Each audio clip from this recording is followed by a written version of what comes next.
Okay, everybody. Well, how are you? Let me get in the middle of the camera here. If you can hear me and see me, let me know. And if you can't, then you can't let me know. So I guess I'll know. Uh, oh, a glass of wine in your centennial. Ooh, early American. That's so nice to get the stuff out and use it. And oh yes, well we switched them around a little bit, Janet. We've had a few others, and oh, you'll see them all eventually, and I think there'll be more to come. Zeno's been doing thematic ones, but he didn't do one this time because our topic is with a company that goes after you and sues you a lot if you use their stuff. Hmm. Excuse me, let me get settled down there. It's great to see all of you, and so nice to have some folks with us that we haven't seen a lot before. So welcome. Yes, we'll try to give some energy here and have some fun. And Nat, hello. Tulsa Times here. Corinne's here. Leanne's here. Dawn, Carol Sue. Let's see who else we have here. Sarah's here. Break out the moonshine. That's right. Yes, that's right. Exactly. There you go. Rachel Joe is here. Very nice to see you folks. Laura Law, nice to have you here. And let's see, Lisa here and Miss Udalali. I'm so glad you're here because she suggested the topic for part of tonight's conversation. And you folks who are members, please, anytime you have ideas, a few of you have sent me some stuff. I'm working on some things, and I love to see this chat be driven by things that are interesting to all of you. So let's see. I have an old rubber Pluto with damage. Yeah, rubber stuff is hard because rubber dries out, it cracks, so it's hard to find it in good shape. But there are definitely collectors. We'll talk about those a little bit. You had to head to dinner at 6. Well, we'll see you as soon as you get in. We'll still have more to talk about for sure. And let's see here. Annette's with us, our friend at Fossil Forwards. We're going to get to talk to you eventually here about some paper stuff because we're going to talk about paper ephemera eventually because Karen with a C, hello there, suggested that she would like to see that. And a few of you others said, yes, that sounds great. Les is here. Welcome, Les. Can see and hear me. Okay, that's great. Well, let's get started. Welcome to this month's Level 3 chat. It's great to speak with you all. We are here to have fun. Please ask questions. If you think I'm missing it, you can put them in all caps. I'll try to sometimes stop and make sure and look. We have people here from Patreon as well as YouTube. Hello to our Patreon members. Unfortunately, we can't link your chats up together, but I will see chats from folks, so I will try to post them or read them out loud if I'm not able to see that. But we are just really glad you're here. We like to go into some deeper dives on things that are interesting to you and also talk about trends in the marketplace. And so with that in mind, is anyone collecting or starting to either for your collection or something that you like to buy for resale? Is there something new, something you've just discovered, something you really are enjoying finding out more about, or finding a bunch of and finding a new customer for? Put it in the comments if you have anything like that, because I'm always curious to see what trends people are observing. We're definitely seeing yes, all is back in POG form. Yeah, see, POGs will come around. If they haven't yet, they will soon. I'm starting to look for stuff from the 90s. My daughter's grandparents collected from 30 years of all decades, and everything has been left to them, and are trying to decide what to do. So I told them I would study up. Oh, well, that's great. Yes, absolutely. That is a lot for younger people to figure out when it's maybe not part of their lifetime. So that sounds like an exciting adventure, and it's certainly something we can help you with here in this group. And also, if you ever have any questions, shoot me a line if you run into things. And also look in the playlists on the main channel. You can sort the playlists and search for things in them, and they're fairly searchable, a lot of them. So you might be able to find specific information on something we've covered. Marbles. Yes, a lot of people getting into marbles now. Thank you to Corinne K for That was she suggested that chat, and a bunch of you were interested in marbles, and she helped out, and I've learned about marbles and have started buying marbles too. So that is a new one for me as well. Sasha Brastoff, ashtrays and other items. Yeah, what an amazing designer. I've had the good fortune to know people who went to his estate sale years ago, so I've had some supply. I'm not seeing a ton of Sasha out there, but every so often I'll find an interesting piece like the one that I have on eBay now with the airplanes. It was made for Revell. So yeah, it's a really interesting thing. And our folks from Bargain Barons are here. Welcome. It's great to see you. I watched some of your videos. I'm a little behind now, but I actually watched a couple in February and just really had a great time with them. Um, Let's see, original art. That's always a smart thing to look at. I know certain regional art from places I've lived. I know certain things just because I've encountered them. I know what I like. I'm not trained in art, but I think anytime you see something interesting, especially at a price, there's an idea, it's worth taking a moment and finding out more. You might find something you really love, or you might find out somebody is actually worth something, and there's surprises out there. Lots of surprises in art because there's so many listed artists. Nobody can know them all. You sold a bunch of vintage material at Springfield in the fall. Stains it all. That is really interesting. Would like to learn more about collecting baskets, and you're in the right part of the country to find some really old baskets because you get a lot of things that are made in the pioneer era up in New England. I know there's good baskets in the Mid-South. There's obviously Native American baskets, so that would be an interesting topic. It covers a few different things, and I might need to brush up a little bit on some of my Eastern Appalachian and primitive baskets to do that, but that is definitely something that I will keep in mind. And you're always welcome to email me comments too, especially if you mention something here and I forget it, please do remind me. Um, Fairy lights have not been on my radar before. Boy, they are back on everybody's radar. It's interesting. It seemed like last year they had sort of slumped a little bit, and now fairy lamps are hot, hot, hot again. Hens on Nest are going crazy, especially unusual colors, and not even necessarily old ones. I'm seeing Victorian ones that I know are scarce selling for less than certain Indiana glass ones. And some of the colors they didn't do all that long. Some of the like they did this mint green for tiara, and it fluoresces, and it was made in like 1975, and the hen on nest just sold for $300 in that color. So that is definitely a hot thing. Laura Law says I'm cross stitch kits from the 70s. Yes, it is true. A lot of people are starting to do home crafts again when people get nervous and decide to stay at home more, or they bought a house and all their money's going into the house and they're staying at home more. They find home hobbies to do, and I have noticed this too.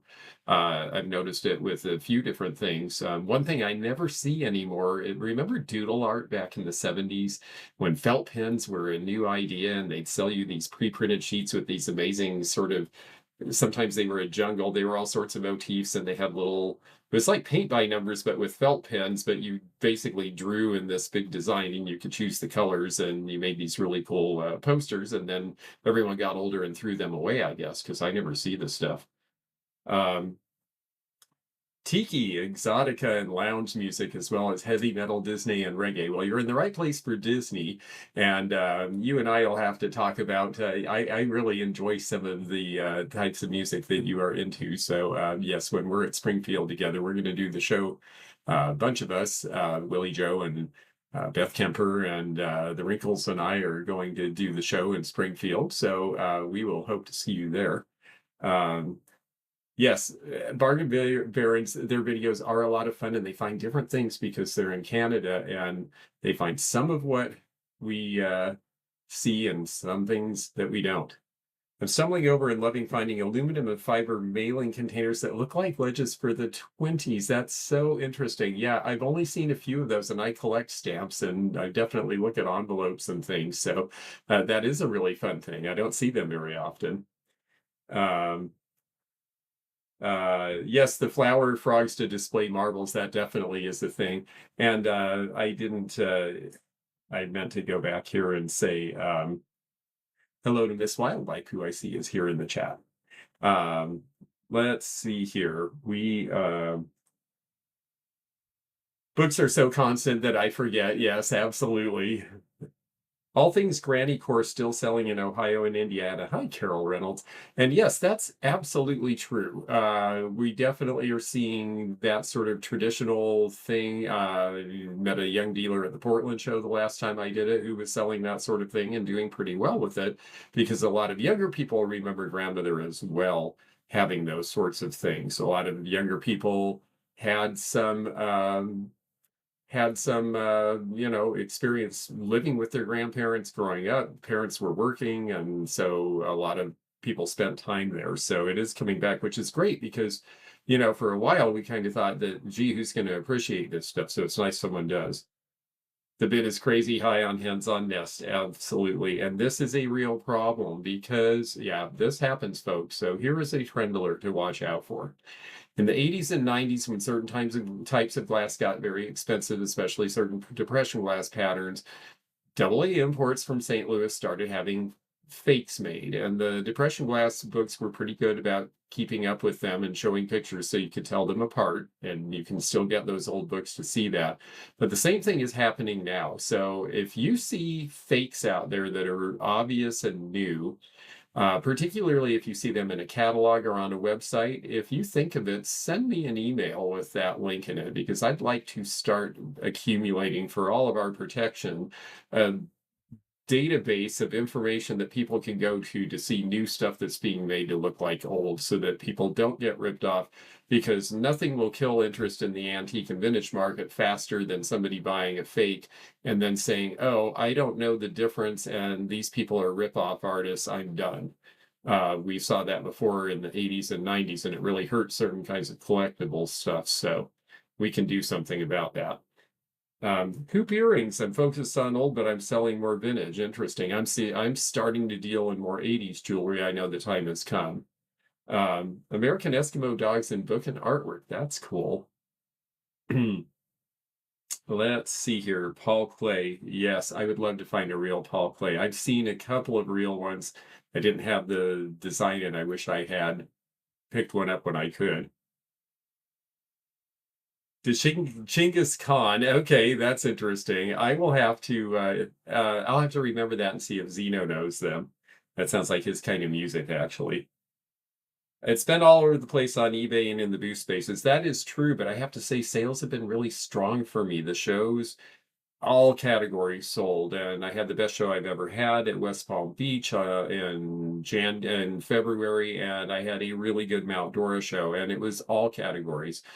At first, I thought, oh, art glass seems a little slow, and then that really picked up. I sold almost all my fairy lamps at West Palm in the first 2 days, and then I got to Mount Dora, and all the rest of them were gone in the first half hour. So, but other glass as well. Yes, I'm hearing these numbers. Yeah, and it's clear Indiana. It's really amazing, but it's out there right now.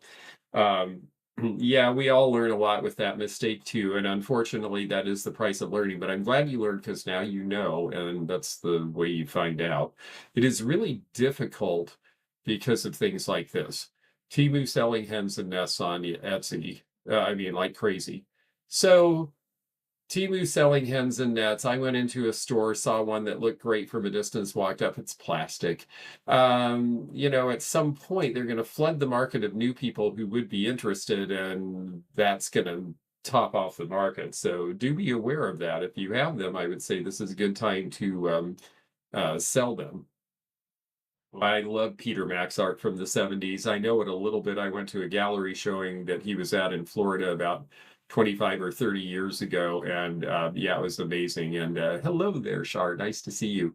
And Peter Max, yes. Well, he did really fun, interesting stuff, and the colors are bright. And I think of him more as being 70s, but it worked in the 90s, and he's been producing pretty much all along. So, and that actually goes into something I wanted to mention just briefly, and I'm sure we'll talk about it many times upcoming when we're chatting, and that is about, I just got something today from the Journal of Antiques and Collectibles saying they're starting a glossary, and they said, we think it's time to give a definition to collectible. What is collectible? because obviously collectible is something someone collects, but collectible is actually, oh, this is interesting. I'll put that up while I talk. Um, Collectible is actually, it could be old, it could be new. So here's how they defined it. And I thought this was really helpful. Um, they said a collectible is an object people actively seek because of rarity, desirability, nostalgia, or cultural relevance, whether or not it's old. And that really helped me because that puts into perspective the fact that there's lots of collectibles that are made to be collectible the minute they're new. Funko Pops, um, for example, limited edition art, lots of things like that. Some of them end up being collectible in the long run, and some of them don't. So collectibles are not seasoned for an aftermarket, and that's why when people ask me to appraise collectibles, I always say, well, I can give you an idea based on what they're selling for, but they're still selling. You're in a resale market, or they're not selling, but this artist hasn't been gone long enough for a secondary market to have formed. So how do we base it? Do we base it on replacement costs? Well, if you go to the gallery, it's $1,000, so it's worth $1,000. But can you get $1,000? No, the gallery that the artist owns or is selling through can get $1,000. Maybe you can get 500. Maybe you can get 300. So collectible is a little bit tricky in that way. And so I always tell people, buy what you like. There's lots of cool new stuff. We're going to talk about old Disney tonight. There's lots of new Disney that's interesting, including lots of collectible Disney that is recent vintage, or even brand new. Some of it is going to be worth more than these old pieces that we're selling. So it's not really about value, it's about desirability, and that is the definition. Here's a good example. Hi, Susan Lee. I recently fell in love with Hummel and bought many pieces. Is it out there for collectors? Is it going to make a big comeback? Well, here's an example of something that was produced before the Second World War, produced again after the Second World War in small numbers. Then Americans caught on to it, sent it home as gifts from Germany during the occupation. People in the States started collecting it. It got really popular. And then all of a sudden, they started a collectors club in the late 80s because they realized all these people love this stuff. Well, what if we send them a new one every month? Well, if someone already had 50 and you send them a new one every month for 2 or 3 years, suddenly they've almost doubled their collection, and people finally said stop.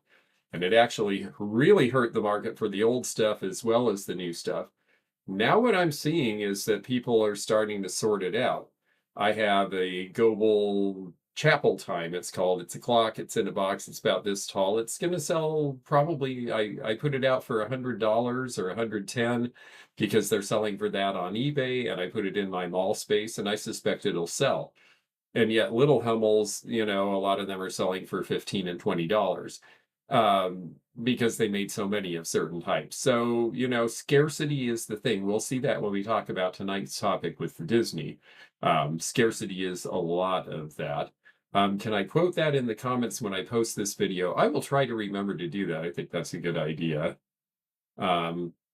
Disney stuff, yeah, there's so much that is listed that it can just take a while for someone to discover.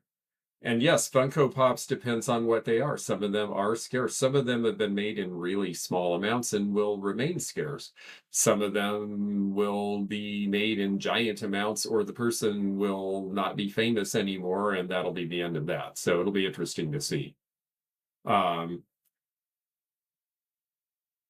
started collecting pottery with frogs on the pieces, only one piece is vintage. And this is the thing, if you are a type collector, if you like frogs, you're going to collect old ones. You might collect new ones. You're collecting what's cute and interesting to you. And so, there's different motivations for collectors. And so collectible is a real thing. It's just that collectible isn't necessarily something that we know for sure is going to keep its value. But then again, there's no guarantee about any of this.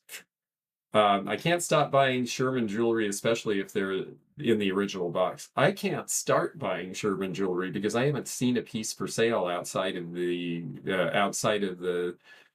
swap meets in Vancouver, Canada when I go for years. I used to find a piece occasionally in the States, but it's just really disappeared because everybody is onto it. Sherman was made in Canada, and the Canadians love it, but so do a lot of American costume jewelry collectors.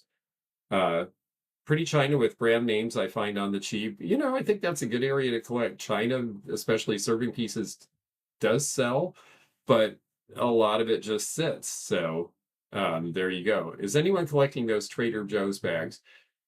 That's one of those things in the future we'll wish we'd thought of. So probably so. I have my mom's collection. She had something that represented each of us, and I do the same in reverse. I have things from family members, at least one from each who went on before us, and some of it is antique and old, and some of it is just something I like that made me think of them.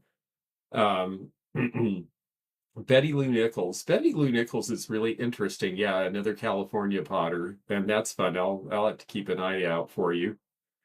Um, well, let's see, real quickly. Speaking of collectibles, let me show you some things that are collectible for a moment. I have been salting away pieces for Tique Stock because Tique Stock is coming Mother's Day weekend. I know some of you are planning to come. For any of you who are um, thinking about coming, it's free, admission's free. You can set up for free if you want to resell. You can shop because there's a bunch of people who bring stuff to sell. We're going to try to advertise it and get some local crowd in this year. There's a big auction on Saturday, and I do appraisal fairs on Sunday, and all of it doesn't cost a dime. You just have to get there. So you can even camp if you really don't want to spend $1 on a hotel. Then there's that option too. So anyway, sales pitch aside, we do a big auction, as I just mentioned, on Saturday. And I'll be doing some of the calling, and we usually have a few hundred lots. I'm not sure how many I'm going to be asked to provide, but I figure it's probably going to be in the range of a couple dozen, so it's not too early to start now, especially because, like some of you noted, and I mentioned in the prologue, I sold every fairy lamp I had. I was really hopeful that I would find some more. And before I get into this, just one moment here. We'll be making a video showcasing your Sherman collection. That is an awesome idea. Please let me know. I will tell people about it, and I have a feeling that video will be a big hit for you because so many people are interested in Sherman, and I think a lot of Americans hear people talk about it and haven't seen it. So yes, I would love to see that. Where is Tique Stock? Tique Stock is in southern Michigan. It is I-69 is right in the middle of Michigan, and the first town's Coldwater, and the second town's Marshall, and it's just off the freeway when you get to the Marshall exit, but on the east side of the freeway. So we'll be posting all of that, but it's really easy to get to from pretty much any of the Great Lakes states or Ontario, actually. It's pretty simple to get there. I'm coming up from Kentucky. It's about an 8-hour drive for me. Yeah, it's in the middle of a lot of people. Let's see here, and Leanne's here. Hello. Okay. So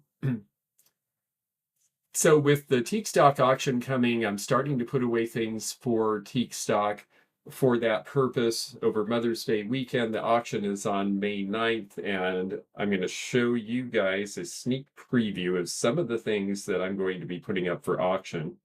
This is Glass Eye Studio, and this is one of the Celestial lines of paperweights. This has the Big Dipper in it. I think it's really cool. It's funny because people have been saying, oh, well, paperweights are still good, but they've been down a little bit. And I thought, well, I'm going to bring really interesting ones, and I have a feeling they'll do fine. Glass Eye did not put the information on the bottom of this. It just says Big Dipper, so you have to know it's them. But I think that's a really cool piece. This one is Caithness, and I really enjoy their stuff made in Scotland. So this paperweight has the mark on the bottom there, where you see, and I think I have it upside down. There we are. So that one is an interesting one. And then the third paperweight I put aside is this one. This one is Robert Eichhold. And there is the signature, dated 1998. He's retired, of course, out of Columbus, Ohio. And a lot of people are interested. And this is one of the eggs with the controlled bubble. So I think that'll be fun. So this is the type of thing that I am looking for if I'm very low on painted Fenton right now, so I figured I better put one piece aside in advance. I like this one because it is essentially like the violets in the snow, but I love the way in the lace that somebody painted it between every piece. And the reason they were able to take this much time is this was in the old days. This one has the full signature, and that means this was before they were paid by the piece. They would actually be able to take more time and decorate more. So that's an earlier piece. This one is the Burmese bell, and it's going to be hand decorated and glow under a black light and has the tag. And a couple of fairy lamps. Going to be looking for more, but I have a couple from the Bethlehem series, also hand painted. These are from the 1990s. This one is in cobalt with the shepherd. And then this piece, also a Fenton holiday piece. This is one of the limited edition ornaments from the year 2000 with the log cabin, a classic Fenton painted scene. And then we will be doing other lines as well. So I'm putting one piece of Rosebill Gardenia. I just got a bunch of this, and it's at my mall space in Kentucky, but I'm going to put this piece aside for Tique Stock. So those are some of the things I'm putting in the auction, and I just wanted to share with you because it's fun to give a sneak peek of things we're preparing for in advance. 9 down, 15 to go. How were fairy lights used? Well, there's a good point. So originally fairy lamps were done to put a votive candle in the bottom. Sometimes there'd be a third piece that the candle would sit on.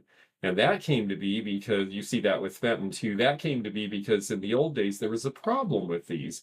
The Victorians wanted to have a candlelight in every window. It was like a night light for them. And a lot of people didn't have electric lighting or gas lighting yet. So you had one of these in the window. Victorians also liked big fluffy drapes, and as a result, a lot of Victorian houses burst into flames, and so a lot of old fairy lamps went up in smoke too. Most of the originals in the 1880s and 90s were made in England, but then Fenton started doing fairy lamps along with Disneyana and other companies again. Really in the 1960s and 70s is when we see them make a comeback, which is about a century after the originals were made.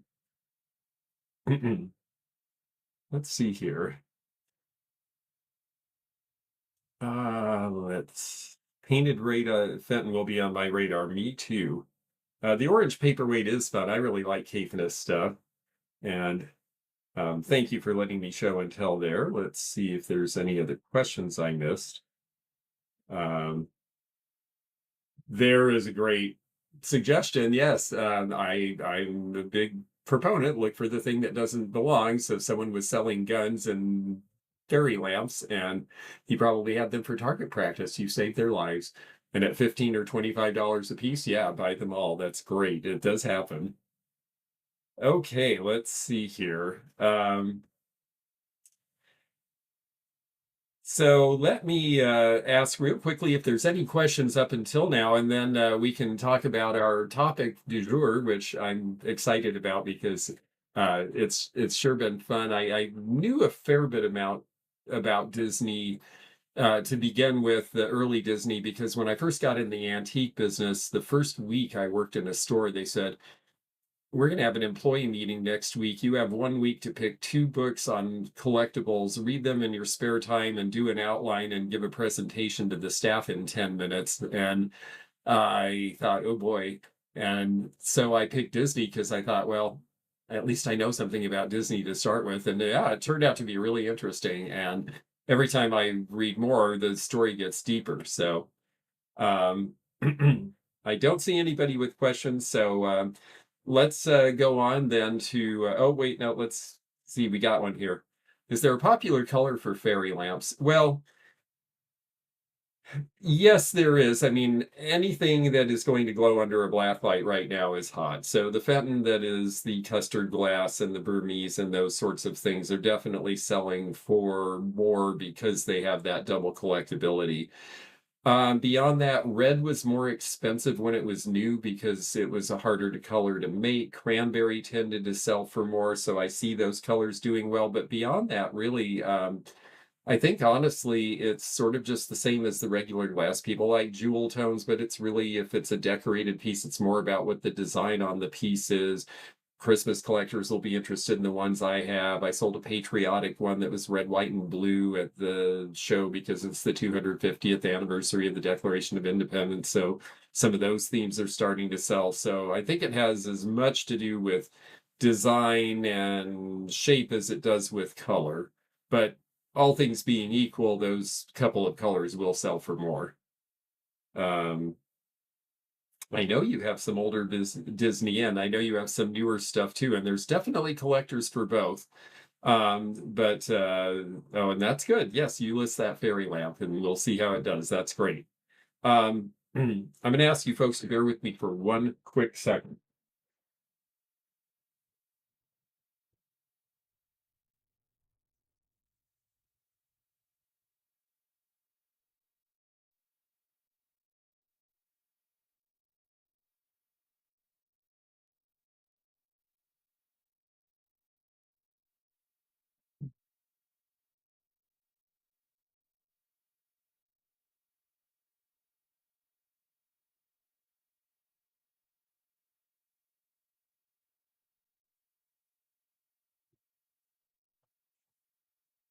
Aha. Okay, thank you. I should have played the hold music. All right, so so let's talk about Disney then, because it is a really interesting story. Walt Disney's first big character, and I've got a few things that I can show you on some of these things. So let's see here. Oh, actually, before we get into this, let me tell you one other thing, just because I think it's funny. I'm going to bring this up. All right. So I got something asking me to try out for this, and I'm not allowed to talk about it. If anything happens, I don't think anything's going to happen. I can tell just by the picture. I don't think I'm the guy they're after. But I got a kick out of it anyway. It's some sort of a pickers thing, and they make a big deal about how they want you to know about antiques and memorabilia and furniture and estate sales. And then you see the picture, and I swear there's not one thing in that picture that looks old to me practically, other than the PC is a few generations old. So I get the feeling this is young people doing what they think older people want to see. So I'm not sure it's going to go anywhere, but it was really fun to send in my application and talk about my experience. They also really wanted to know if I had drama with anybody, and I thought, well, what am I going to say, Dr. Lori? You know, so no, so I don't think I'm their guy. But it was entertaining, and I thought it would be fun just to share that with you because it came over my desk today. All right, here we go. So Walt Disney, he starts out and he and his brother Roy are trying to figure out how to make animation come to life. And Oswald the Lucky Rabbit is an early guy of theirs. And obviously, you can see where Mickey Mouse derived from this original character. And Oswald got a little bit of play, and they even had, I think, a pencil box, and a chocolate company made something with an Oswald wrapper. And so that is actually the earliest Disney related merchandising. You almost never see it. We're talking like 1924, so truly antique at this point. Um, the the time moves forward pretty quickly, and of course merchandising becomes a huge part of Disney's business. But how did this happen, and what did it mean? Well, how it happened was originally when he got the money for Oswald, when he's interviewed later, he talks about how we were always desperate for money. Somebody came up and said, would you like to have us give you some money and we can put your character on our chocolate wrapper. And we're like, how much money? So they took the money and ran. And that happened again when Mickey Mouse came out and Steamboat Willie came along. And this guy, this is George Borgfeldt, and George Borgfeldt's company imported toys and novelties and gifts through New York. He was dead by the time Disney came along because he had retired about a generation before, and not because he had green and lavender pox, as it appears in this picture. For some reason, I could not get a better picture of him. But his company continued to work, and they made a deal with Disney and said, hey, how about if we do the distribution for we'll get you some merch and we'll give you some money and we'll source it and this will be great. And so in 1929, Walt Disney says sure, and he forms Walt Disney Enterprises, WDE, to be the merchandising arm. And he basically hands it over to Borgfeldt and immediately regrets his decision because they start importing some stuff that's really great, but they also import some schlock and they're getting a big cut.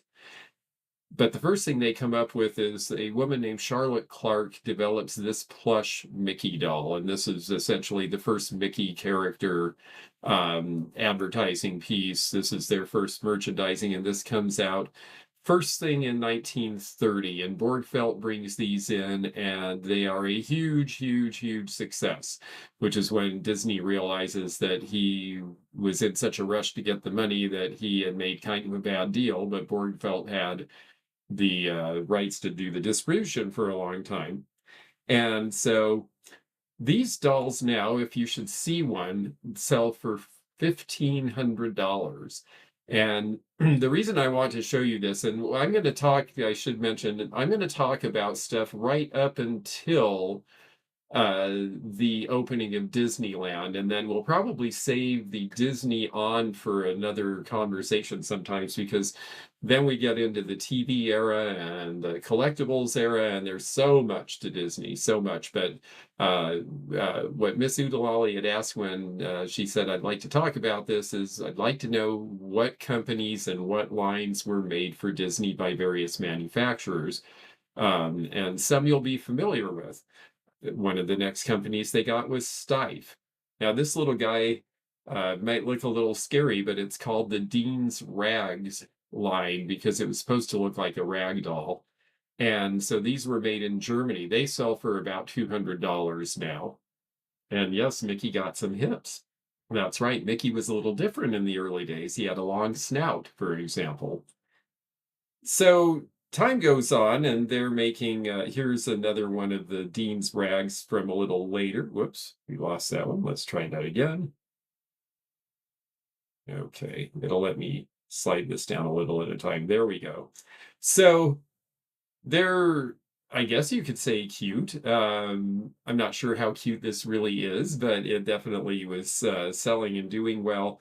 They start bringing in tea sets. Now, this person had a custom box made, so the box looks new, but this tea set is an original lusterware Mickey Mouse tea set from the 1930s, very popular.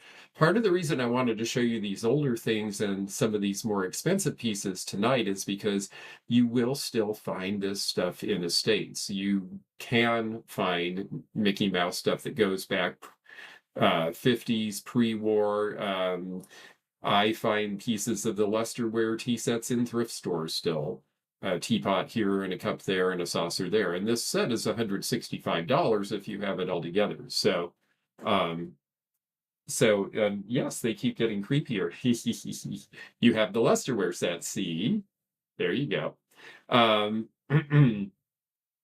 So, time goes on, and Disney is realizing that Borgfeldt's pretty good about bringing in sort of low-end cheap stuff, like string puppets, and this stuff's collectible. This is a $55 or $60 item now. Little string toy from about 1935. Bisque especially little bisque porcelains made in Japan. Borgfeldt brought a whole lot of these in. This one, and again, Donald Duck had a long bill originally, so it's pretty easy to date some of these early pieces because of the characters. They look different until 1935. Long-billed Donald, long snout Mickey Mouse. Uh, Most of the bisques, 15 or $20. You see a lot for Snow White. Horace Horsecollar and Clarabelle Cow, on the other hand, are characters that were not done as much, and the paint's really good on these. These sold for $750 for the pair, and I'm betting if you went to an estate, even with a semi-knowledgeable estate sale person, if they didn't sit and look up every bisque, if there's a big collection, they're probably going to price them all 10 or 15 or $20, and there's a few in here that are worth hundreds. So I show you these things not just to tantalize collectors, but to let you know that there is a chance that this stuff is out there when you're going looking. Let's see here. I was looking for the fakes. Someone had a question about fakes, but I'm not sure where that is. So I'll try to keep looking. I'll try to ask questions again at the end too. Um, So we're seeing a lot of things, and by 1938, Snow White comes out, and here's the bisque set in perfect condition. This set actually was so popular because Snow White was a surprise running away success that the merchandise from Snow White, especially this set, sold like crazy. So we see complete sets in the $100 to $150 range, and they're great, but they made a lot of them. Um, Now, Disney begins to realize, of course, that, I should have had a deal where the merchandising was split 50-50. I should have controlled the merchandising a little bit better. And he needs more merchandise because he wants to do Snow White, and Snow White's going to cost something like $2 million, and the financiers won't give it to him because they think it's crazy that he wants to make a full-length animated movie. And so he he is approached by a fellow from Kansas City, and let me find here we go. This guy is a fellow by the name of Herman Kamen, but he goes by K. Kamen. And this is him the year before he met Disney. He apparently was on a trip to Texas and decided to get one of those 10-gallon hats he heard about. He signed this to somebody, and this is before he was famous. And what he became the most famous for was he approached Walt Disney. He was a salesman. He said, I think that we can get you some good quality merchandising. I think it should be I know it's the Depression. This is a chance to get good quality stuff done at a cheap price, and Disney should be associated with quality, and I'll split it 50-50. And Disney says, that's great. That's the deal I should have asked for in the first place. So he signs a deal with K. Kamen, and he and Borgfeldt, they fight it out a little bit, but it basically comes to the point where it actually works. Um, And yes, the house hippos have nothing on these. Yes, you got to dance with Clarabelle Cow at the Christmas party. Oh my, that sounds fun. Oh, Dumbo makes you cry. Yeah, for me it was Bambi. Um, let's see here. So the first thing that he does is he starts marketing the Three Little Pigs, which is a fairly short feature. But he comes up with all these merchandising ideas like, hey, we need to have a game. We'll put a card game together. We'll do little figurines. We'll do banks. We'll do all sorts of stuff. Kate Kamen ends up creating so many things, not just in this country, but overseas. These are French bowls with the Three Little Pigs on them from the 1930s, that the Three Little Pigs makes so much in merchandising that Disney, for the first time, is profitable, and that's what gave him the seed money to be able to do Snow White on his own. So merchandising really was huge and critical. I mean, Disney gets a lot of criticism now because there's this idea that they over merchandise to kids, but merchandising to kids is what made it possible for them to do all the cool stuff that we love. So merchandising became a big old thing. Oh yeah, Old Yeller. I cried at that one too, actually. Um, the Your first laugh was when when Dopey swallows the soap. That's funny. Yeah, so many people have memories because of Disney stuff. It's really amazing. And yes, the three little pigs told from the perspective of the wolf. Kay Kamen actually had one line, and I couldn't find a picture of it, where they did something based on the three little wolves. As it's almost like an apocryphal thing, like the wolves ended up with the houses, and that's actually pretty valuable too. So all of a sudden, merchandising is a big thing, and they start doing a ton of it.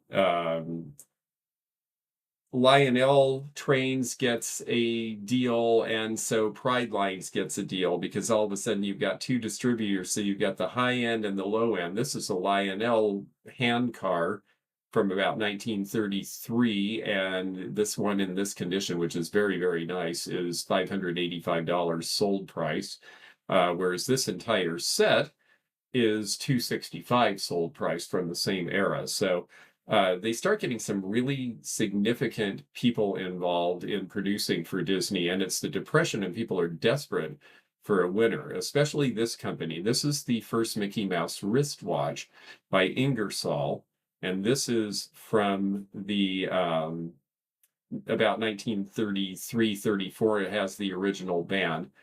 With the original band, this is a $2,300 watch. Um, and this is great. Oh, you found the baby Pegasus. Yes, well, we're going to show a little Vernon Fantasia in a bit here. So because of that, here's the thing that was really incredible for Ingersoll. Ingersoll did the pocket watch first. They made something like 12,000 units. They sent 11,000 to Macy's in New York to have a promotion, and we're just hoping it would work because this is 1933. It is the depths of the Depression, and they are on bankruptcy's door. And they sold 11,000 units. And Ingersoll went from 100 employees to 500, and working 3 shifts a day to make enough Mickey Mouse stuff to fill the demand. And it helped not just them survive the Depression, but a whole bunch of other companies. Lionel, it was huge for them. Here's a watch fob, just this watch fob, which somebody might miss in a drawer in an estate sale because this is not as showy. The watches are kind of obvious, right? You're going to notice a watch. This fob sold for $200. Nobody sees the fobs.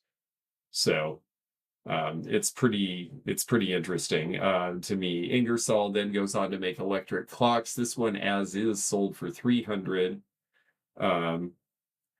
And a bunch of other companies get in on the act. Show and Hut starts making wooden toys. They had made the famous Show and Hut Circus, and they started making Mickey Mouse balancing toys. You also see this outfit. This is a flex figure where the joints all fall and it collapses and pops back up. I always loved these when I was a kid. Again, you're still seeing the long snout because we're talking right in the mid-30s here.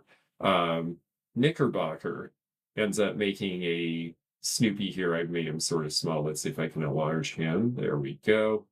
And Knickerbocker was a pretty good toy company. So all of a sudden, you're seeing all sorts of people jumping on the bandwagon, wanting to work for Disney, and that changed it because suddenly Disney could set the terms instead of the other way around.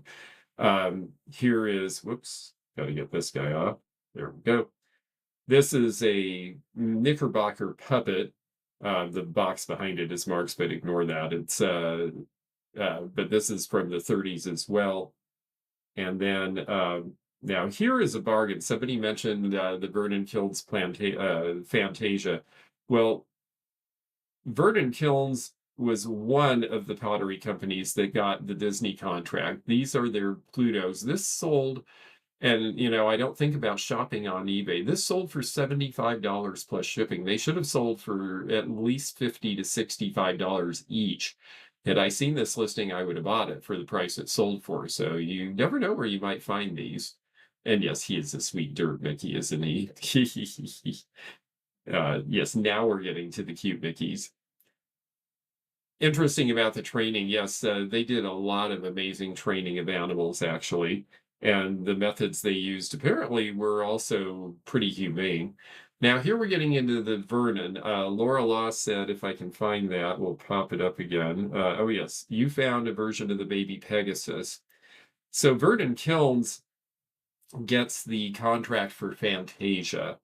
And Fantasia, in the long run, was a successful movie and a beautiful movie and really interesting, but it was a little adult. It was originally supposed to be a vehicle to use Mickey Sorcerer. They had spent so much money on that that they really were not going to be able to afford to put it out as a short, so they made it part of Fantasia and put it out as a long. And as a kid, I only understood that part. But now Fantasia is a really amazing movie. This is Vernon Kiln's Centaurette.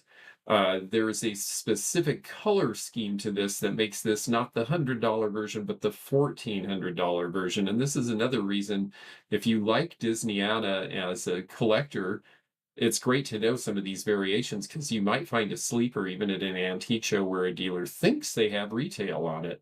At the same time, if you are a reseller, you might want to not be that dealer. So it's worth looking into some of these things. The unicorn out of Fantasia, $525. But they also did some really beautiful things. This is one of their printed rather than painted pieces. This is a transfer print, but this is a big charger, a big plate, probably about this big around by Vernon Kilns. These sell in about the $65 range. There is the Fantasia mushroom. Now, this came in the painted version, and when you see it painted, you think, oh yeah, that's probably special. You see the little eyes, things that would make you think Fantasia. I have found this bowl many times in just that interior color where it's a solid color because they did that too and sold it for less. This one sells for $265. The solid color sells for $110. The last one I bought, I paid $10 for at an estate sale because they just looked at it and thought, oh, it's a cute mushroom bowl from the 70s. And it was actually a Disney Fantasia piece. So again, I want to just encourage you, as much fun as it is to look at this old stuff, it is actually within the realm of possibility you might find some of this old stuff. I don't know that a lot of people who might see this, for example, would know this was from Fantasia, but this is the dancing elephant, and Pegasus that Laura got is another example. Um, Fantasia is your favorite. I really do like them. Are Disney items marked or you just recognize from the characters? Well, this is an interesting thing.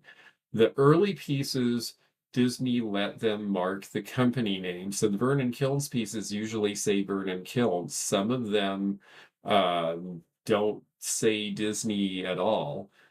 So those you kind of have to know the characters. At a certain point, and I can show you here, let me come out of overlays for just a minute. I just got this piece. This is a Dumbo. I believe this was probably by Stanford China or else Leeds Pottery out of Ohio. This is from about 1940 when the movie came out. Now, it's very difficult to see, but in here you can see some letters. And one of them, it says USA, but it also says Walt Disney Prod. You start seeing Walt Disney Productions, and at a certain point, Disney figures out, I want the loyalty to be me and not to the company who made this stuff. And you stop seeing the company's name and you start seeing Walt Disney Productions. If it says WDP or Walt Disney Productions, it's after 1934 and it is before 1986. And as a collector and reseller, I look for those things particularly because I know they're older. There's never a question about that. You have a Dumbo, exactly. Yeah, Dumbo is very popular, and that one. Well, we'll take a look. We'll go back to overlays here because there's some other fun stuff to show you here. Whoops. Okay, that is not supposed to come up. All right. Sorry. Let's try this again. Here is the Vernon Kilns Goldfish Bowl. A beautiful piece. Again, somebody who might have a piece like this in an estate might say, oh, pretty goldfish bowl. I'll put $75 on it. And you think, wow, that's a lot of money. Well, actually, because it's the Fantasia, this sells for $350. So it's worth knowing some of these pieces. Somebody mentioned before rubber items, and here this is by Sun Rubber. This is the fire truck. I'll expand it out a little bit. They could have Mickey or Donald in them. They typically are a little worn on the high points. Notice the rubber on the hood starting to decay a little. You want to try to avoid ones that have been in heat, like trapped in an attic. But that sells for about 65. Then we start seeing Disney stuff once Walt really catches on to how to run the merchandising, and he's got this great guy working for him. The merchandising starts being on a whole lot of stuff. And this is when Disney really ramps it up. So we've got Pluto on a milk bottle. This milk bottle is worth $115 because these paper labels mostly were washed off years ago. This is an original type Disney lunchbox. And here we'll expand this out. And this one is going to date to about the 1940s, and it would sell for around 85. The Donald Duck camera. Now, this one has the name of the company on it. This is going to be from about late 30s, about 1940. After this, the name of the company goes away, and it would not say that in a prominent place. Comics, I won't go into comics too much because this is something that mainly Disney controlled. We will talk about one of the other publishers, though, that did a lot for them. But I did want to show the comic because in 1939, Mickey Mouse Magazine #4, this has been graded and it's in average condition. This just sold for $1,200. So I think we all know to look at dates on comics, but I just wanted to bring that up because at this point, Walt Disney Productions, the merchandising end, is not doing these sorts of things, and they're not doing things like this, which, whoops, let me get that where you can see it. They're not doing things like the films. That is the province of the main part of Disney. So Disney's doing the films and the comics and those sorts of things, but a different company is doing the other stuff here. And let me find that for you. Where did we put those?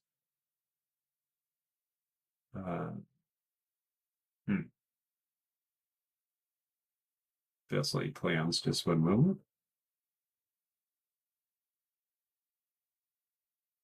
Okay, well, we'll come back to it when we find it. We'll just work our way through in order. Snow White, this is where you see the quality difference. We have American pottery here as opposed to the bisque figures from Japan made at the same time, and that's why this set sells for $450 and the bisque figures sell for about $100. And let's see here, we showed you those. All right. Another thing that comes about really early on, and there's Trifari pieces that are worth several $100s as well, is jewelry.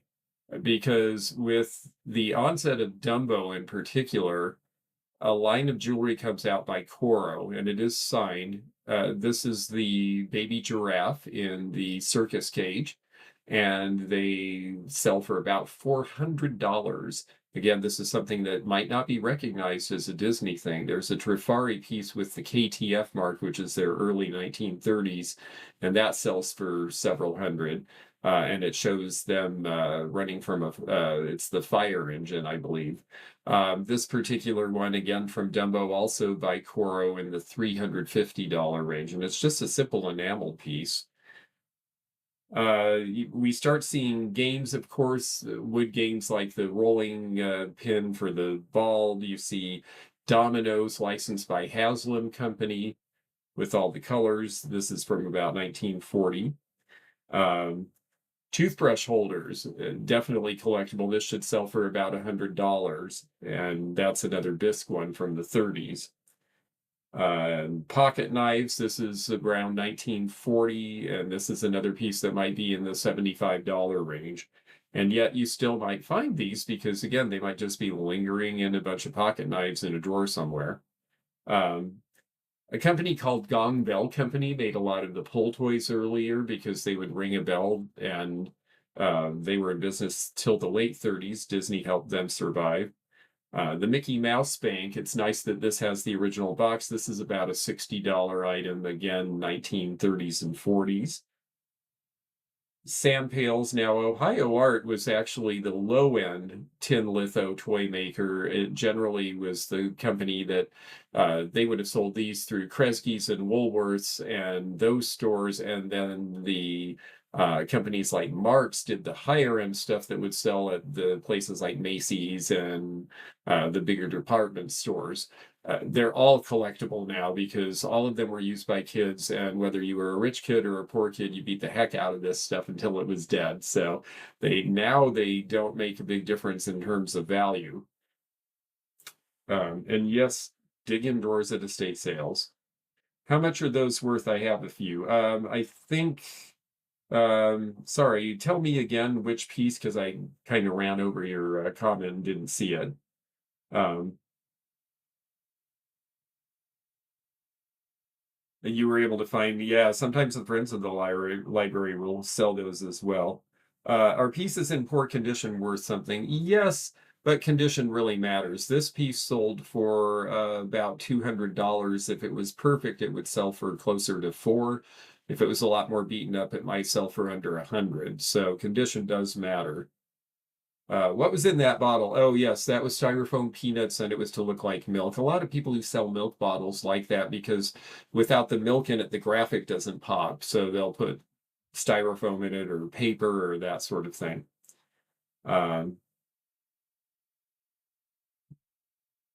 the short term, oh, the real films for home use. Yes, that definitely is a thing that is collectible. Those in the comics, but they're kind of a different thing because they were Disney merchandise, but they really were more like what they did as opposed to character merchandising.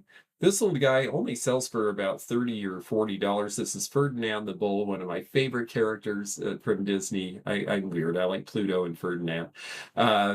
This is made out of composition. By the late 30s, early 40s, you're starting to see just like the dolls made out of composition. You're starting to see composition made things instead of wood made things. So Karen with the C, you were asking how you tell eras. That is another clue is the type of merchandise. Yeah, but now collectible. I sell the mouse ears all the time. I have a set from the 80s for sale in my mall in Florida right now. Um, and thank you. Yes, Ferdinand is great because Ferdinand was their last attempt to talk peace before the Second World War. Then everybody goes off to war, including the Disney characters. Um, Japanese luster ashtray. I put this in for Beth Kemper's amusement because she loves derpy dogs. And there's Pluto, one of my favorite derpy dogs, right on there. This sold for $125. But again, it's something you might see, and you might see somebody's going to know this is old and it's Disney, and they might say, yeah, it's worth $50. And you say, great, I'll take it. So it's not always about just getting it at a thrift store. Some of these clues you might find if you're a collector, you'll find some bargains from dealers who just got a piece or two of old Disney, know it's something, but aren't bothering to distinguish. This is a paper mache mask from Czechoslovakia from about 1940 for Halloween. Halloween's just starting to be a thing for kids in the 30s and 40s. This sold for 65. Christmas was a big deal. Kate Kamen was really smart. He would actually put a catalog out every Christmas, a big catalog um, for the stores to be able to order. And also he put out a consumer catalog so the kids could actually go bug the people at the stores for the stuff. He was really, really smart about what he did. I mean, he had as much to do with building Disney as Disney himself. Um, these are great. How much is let's see, creepy mask? Yes. How much is the 80s Mickey hat? I think I have $20 on mine or 18, something like that. Not a huge amount of money, but again, the fact that it survived, there's just always somebody who wants one or thinks it's fun or that's their name. Um, I've seen this at a sale before, an antique sale, and the guy got it. He had all tools and then this, which is what made me look at it because it seemed different than the rest. Then I realized it fit his theme. So I asked him how he got it. He had $100 on it, and this one sold for 100 as well recently. And he said, "Oh, I got it because I was in some old guy's garage, and everybody ignored it because they wanted his man tools. So I bought it because I thought it was cool, and then turned out it was worth a bunch of money. So again, you can find things still. Um, this might be harder to find. This is made of celluloid plastic, so it's very thin. Another thing, this is towards the end of the board felt era distribution, so it's not as high quality, but it means it's actually really hard to find now, and it's sold for $2,000 because it actually winds up and walks. Here's something I know that Jason out there got a couple of these from me, and here is one here. This is a Bakelite pencil sharpener. I'm going to flip to this really quickly. Here is another one. This is Panchito. They made them a Bakelite, or technically Catalan. And these usually sell generally in about the $20 to $25 range, depending on the character, if they're in good shape. They're pretty simple. It's just a round disc with a decal. But again, you won't see WDP on this, so you have to look at your characters. But most things by this time have WDP marked on them somewhere, because Disney insists on it, because he wants to make sure everybody knows that he retains the rights to all of these images. It's also about the time he starts suing people. Famously, he sued a bread company and a couple of competitors with Ovaltine for selling knockoffs with Disney characters on it, and he won. And after that, Disney has a whole department of lawyers who does nothing but go after people who use their stuff illegally. The baby spoon and box. You see the baby spoon and fork often. They're cute. They sell for $10 or $15 a piece. The box makes this worth 300 bucks. So if you find empty boxes, and even without the contents, the early boxes are worth money. Here we go. This is what I was looking for before. So Whitman Publishing becomes the publisher of all the Disney books, not the comics, but the books and other things. And they do a bunch of big little books. These sell for about $15 a piece, more if in good condition. They start making games. This is the Donald Duck game. I love Donald Duck. He is so angry all the time. He's one of my favorites, especially because his anger usually gets in the way of him doing something that he would have really liked to do in the end. This one's not in great shape, and it sold for $120. This could be sitting in a stack of books in somebody's attic at an estate sale.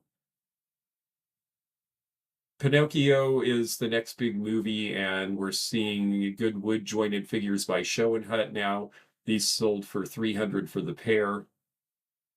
This is a Knickerbocker composition Pinocchio. Again, composition, this new material. Now, this one only sold for about $50, and it's a fun and nice looking piece. So if you are interested in older Disney as a collector, there's still pretty good deals online for some of the older pieces, depending what you like.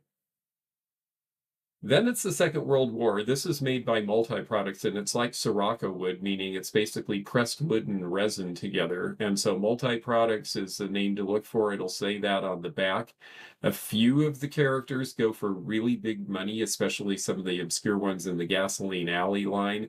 Most of the Disney figures are relatively inexpensive, but they can vary too. So Pinocchio, in this played with but okay condition, sold for about $20. Figaro, on the other hand, sold for $60. So a little more obscure character, but very cute and very likable, and maybe more regarded now than at the time of the movie. Here's Brayton Laguna. Now, Brayton Laguna, another California pottery company. The pottery contracts seemed to bounce around at first. At first, it went to Brayton Laguna did the Pinocchio line, and Vernon got the Fantasia line, and another company got some other lines, which we'll see in a minute. This is the Pinocchio, $250 for that character, but $495 for Geppetto. Hard to find. Yet Figaro here, $45 a piece, and the one on the left, I remember my mother got, and I was surprised because she loves Disney and she loves cats, but somehow it did not dawn on her that was Figaro, and she got it at a thrift store for $1. And I'm glad I recognized it, because when she was gone, we sold it for $45. So They are out there. And Figaro is a cross collectible just because he's a cat as well as a Disney guy. Um, let's see here. Dumbo comes along. This is a roll-a-book. It's right before Whitman gets the thing. So this is an obscure publisher, and this one is worth about 150. It's rather large. This one is the company that ends up getting most of the pottery contracts. American Pottery, Evan K. Shaw Pottery, same pottery. He was in LA. Some was marked with his name, some's marked American Pottery. And for whatever reason, Disney, I don't know if he gave them the best deal. They just liked his quality or he could keep up with the demand. But he ends up making most of their characters through the 1940s. And there's Dumbo. This is a water pitcher, a large piece for 65. You see the small figures around 25 to 30 a lot. Thumper and his girlfriend. Thumper goes for 50. Girlfriend goes for about 35. And it says right on it, girlfriend. They didn't give her a name. There is the Bambi. This sells for around 75. They sold a ton of these, but they tended to get knocked over by children. And so that's why these are harder to find. Ah, that's the creamer you have. Yep, I figured as much. That's the one that we see, and they're great. They're really cute. There's American Pottery's Panchito. We're getting on into Warriors, and this is related to the Three Caballeros and the Panchito figures. They tend to do pretty well, all the characters from those movies. Ingersoll continues to make clocks and timepieces. They are still in business in 1947 when this comes out, and they continue to have the contract, and these sell for about $2.99. And this is the wristwatch from 1947, and they sell for about $3.50 new in the box. So not as much as the originals, but still substantial. I'd be happy to find any of them. How old is that Bambi? That Bambi is original from about 1940, about when the movie came out. Pelham puppets, we get into puppets now. I'm going to show you, there's their Mickey from the 1950s, but I have two here, which let me go back into the main cam. I've got Minnie here. And again, she's composition. So she's hollow. You can kind of see she's a little worn, so you can see a little bit of the composition coming through. This particular puppet is actually, which brand is this? This one, yeah, it's a Unitrol. So I think actually this is a generation before the Pelham puppets. We have Mickey here, and we have, or Minnie there and Mickey here. So there's the whole gang. And it was really fun to find these. I got them for $15 each out of an estate because everybody looked at them and said, oh, puppets, nobody wants puppets. And I said, okay, I'll take those. And I think they're pretty good. I think they're probably $75 each would be my guess. And they're just fun. They're fun to have around. They're fun to have in a booth. They're fun to collect, which is why so many people are interested. And so many of you mentioned experiences that you had with Disney movies that stuck with you. Leeds is a smaller company that gets the contract around the time of Cinderella. Cinderella comes out in 1950, and now we're getting close to the end of the sort of golden age, meaning up until the theme parks open. They also did Alice in Wonderland, and notice on the bottom here, it's upside down, but it says Alice in Wonderland, copyright Walt Disney Prod. It does not say Leeds Pottery anywhere on it. And they're starting to shake it up and have multiple people competing again as well, because around the same time that Leeds is making those characters from Alice in Wonderland, which I think came out in 1951, here we have Evan Shaw Pottery, American Pottery, still producing them. This is the March Hare. Notice the quality is really good, and this sells for $185 on the aftermarket now, whereas the Leeds piece sells for about $25.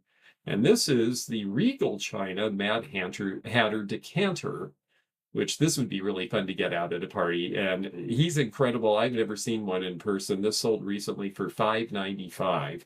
So again, there's good, better, and best, and you can see the quality levels in Disney stuff. This is the King of Hearts from that movie, also by Regal China, $175 on that. Cinderella by Arthur Rackham. Yes, and see, that is an interesting thing to bring up, because a lot of people who collect Disney then start to look for the source material, and Disney bought the rights to a whole lot of things to make animated movies like Cinderella and Alice in Wonderland and a whole lot of other things. So then, yes, the original Arthur Rackham book becomes more collectible because there's a second group of collectors. You start seeing all sorts of pretty pedestrian things being adorned with Disney stuff by the time the 50s roll around. This is a store sheet for creamy frost ice cream, which would have been hung on a window or above a display. $80 now, new old stock. So yes, absolutely pre-Disney, yeah, because Disney doesn't start until the 20s. So yes, your Arthur Rackham is where the idea came from, or at least his version of it predates. There's roller skates from about 1950. Those they were asking a couple hundred for in a mall in Florida. And I noticed a bunch of you said that you had the Cinderella watch. And here it is in all its glory with the plastic shoe as the holder and the box and everything. I've seen them sell not working for $75 to $95. This one in perfect condition all the way around sold for $300. I sold just the watch as is for $15 with a broken strap at the West Palm Beach show. And I don't usually sell as is. She just was in a lot of watches I got, and I put it out on the table, and someone immediately bought her for parts to do something to fix another one they had. I wonder what the swell gift was. Yes, I thought of that too. Yes, swell was a big word in the 50s. Um, Everything was swell. Okay, let's see here. Oh yes, pop-up book.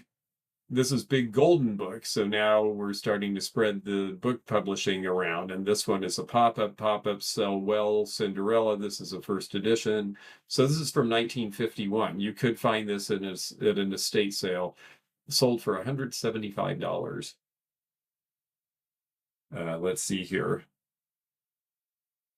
Dancing Cinderella and Prince, this is from the time of the movie, and again, it has the box, so it sold for $135, even though it is a pretty basic plastic windup. And now see here, the quality is starting to change again. We're getting to the 50s, and we're starting to get away from wood and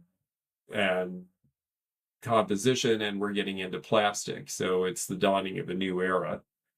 We're also starting to see screen prints in glass. I think these are a little later. I think these came out in the 60s, but they're selling for about $10 each now. Here's the Cinderella game from when the movie was new. This is Parker Brothers, so they're starting to spread the game distribution. The comics are now being printed by Dell rather than being done as a Mickey Mouse comic that they control. This is a fairly early Cinderella comic, $50.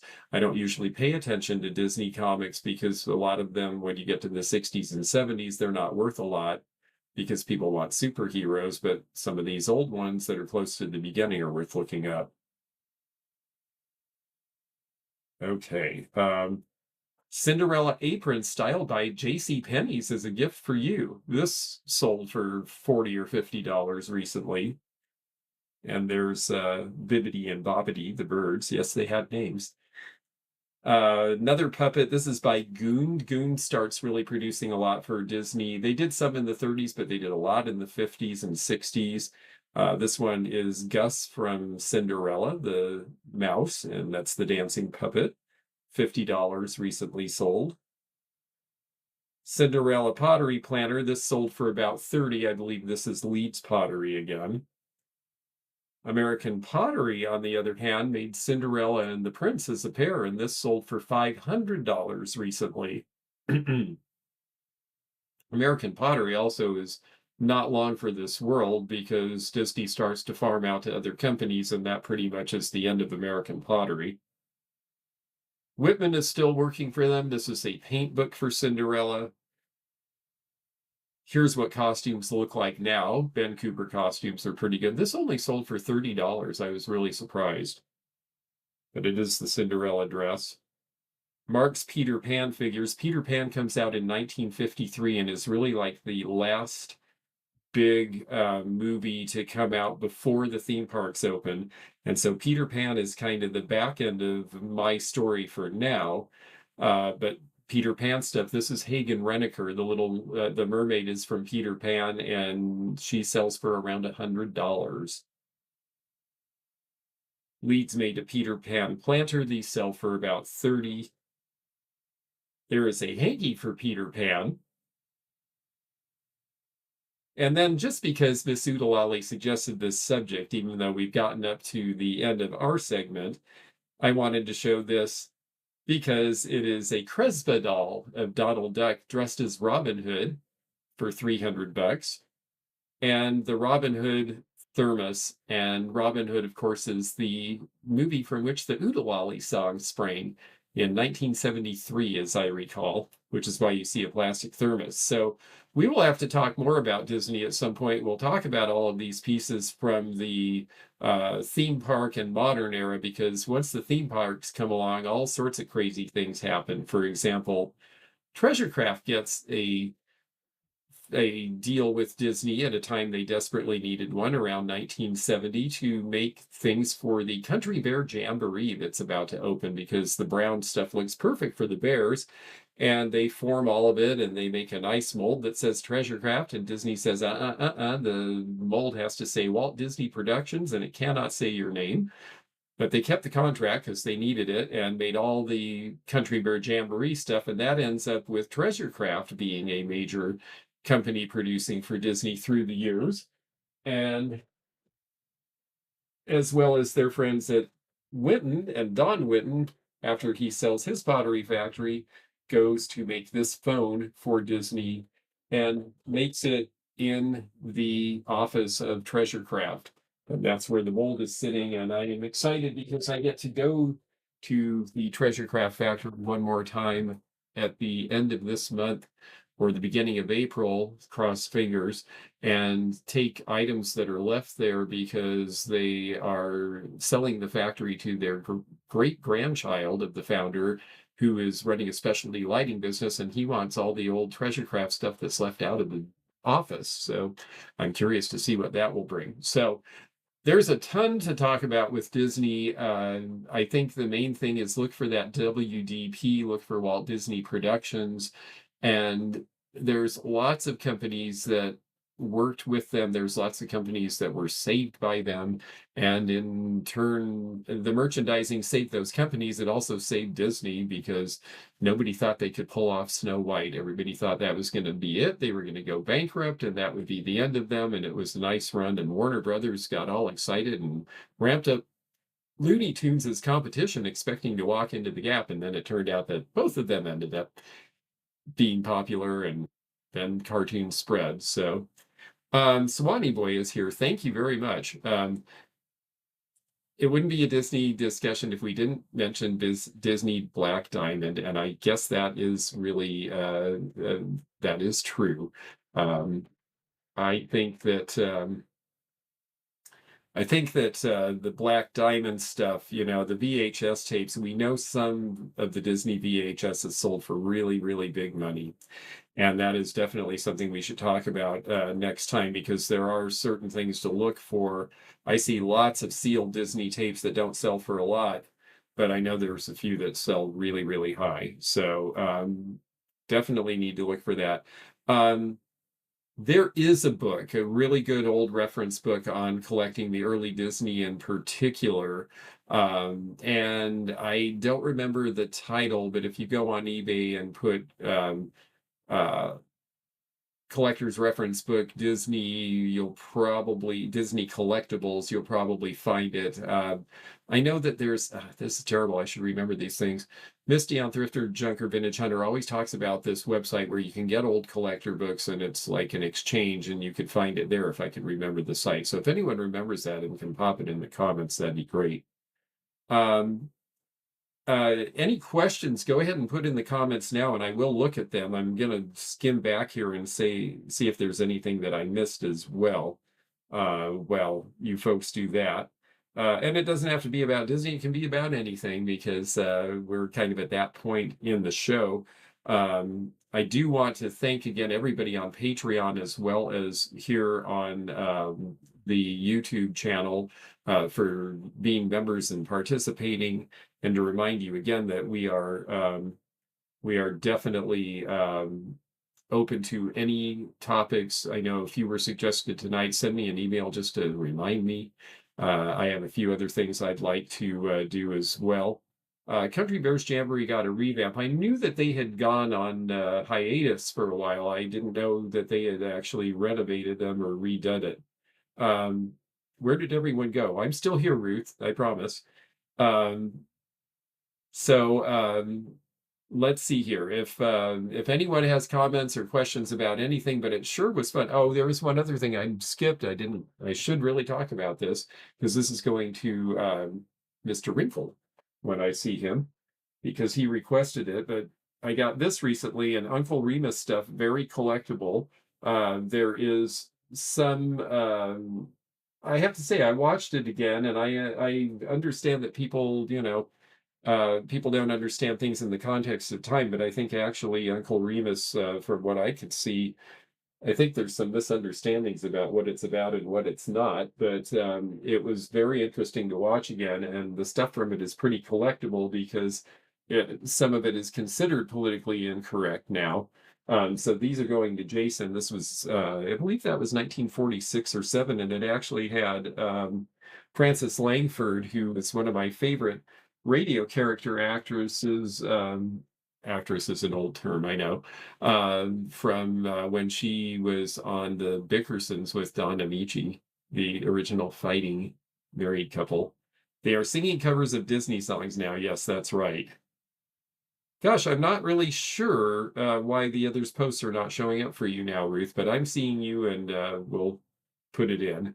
Any comment on Song of the South? Again, I think that the stuff from it is really definitely very collectible, and Zeno loved it as a kid. I remember enjoying it as a kid, and I think the music is good. So, but like I say, it's there are cultural sensitivities that people have now that I think were different then, and that's just part of it. That is part of the, everything evolves and changes over time. So Ruth needs to refresh. Are you on Top Chat and said live chat? Any items for wording Disney items on eBay? Well, any of the stuff that we showed, anything made before 1986 is going to say WDP or Walt Disney Productions in all likelihood. And if it does, definitely list that, or if you know for a fact that it's before that time, because there are collectors who only want WDP. So if you have those older pieces, you really need to make that mark. I think country of origin is important, because even the stuff made after the WDP in the 80s on, there's lots of stuff that's collectible. Jason Wrinkle has a lot of collectible pieces. I certainly have bought and sold newer things that are collectible, and newer could still be 35 or so years old, or 30 years old at this point. So knowing where things were made, I see a lot of stuff marked Disney, but it says Japan. I know they haven't made the figures in Japan for a while, so I feel pretty confident in buying those and saying they're vintage at least. So I think paying attention to that. Otherwise, I think just be as descriptive as possible. The good thing about Disney is there's so many listings and so much stuff out there. You can probably start with what you have, and eBay's listing service will probably take you to the right thing, and you can easily compare what other people who got good money for the things said about it. I think obviously the picture is probably the most important thing. I really enjoyed seeing the Disney items, and I'm so glad that you suggested it because it was really fun to look at, and I hope everybody else did too. Um, the simple bare necessities of life. Yes, that's right. We are Siamese, definitely. I love that too. I drove my parents crazy with that for a while. Yes, I seem to remember also making them take me to that darn cat about 500 times over the years, or being dropped off at it by myself when I got old enough. Um, so let's see, any other, and again, if you see anything that says WDE, that's even earlier because that is 1930 to 35. So you would definitely want to mention that. Let's see if there's any other ideas I can give you about it. Um, as far as Disney art, the first time they marketed Disney art was actually back in 1938, and it was a company called Cavassier Galleries, like the brandy Cavassier, same spelling. So if you see any of the art pieces that say Cavassier Galleries, you have something older, so that's a clue there too. Um, well, thank you. I'm so glad that you had fun and that you found it interesting. I did too. And interesting, Swanee boy. Yes, my grandfather Higby worked for the CCC in Alaska for a summer because they needed the money back in 1937. So and I know Willie Joe worked for the TVA. So yes, and I drive by the TVA dam all the time and think what an amazing thing and how it transformed the area that I'm in now. So anyway, with that, I guess I'll sign off, but I want to thank you all for coming and having fun with me. And we will have another level 3 member chat this month, later in the month, because this is actually the makeup for February. I had so many shows and was traveling and wasn't in a place where I felt confident of the signal. So thanks for waiting for me. And I guess that oh yes, the Fox Theater. Yeah, there were a lot of Fox theaters around, that's for sure, before they were broken up.